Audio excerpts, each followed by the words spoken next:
บายให้คนทั้งโลกเข้าใจแค่เราเข้าใจตัวเองก็พอ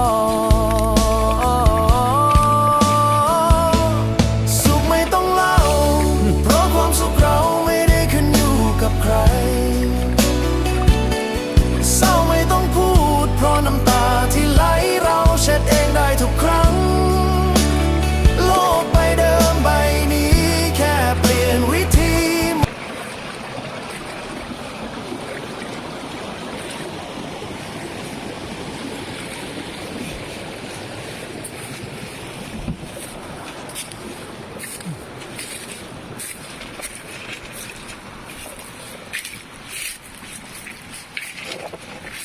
อืม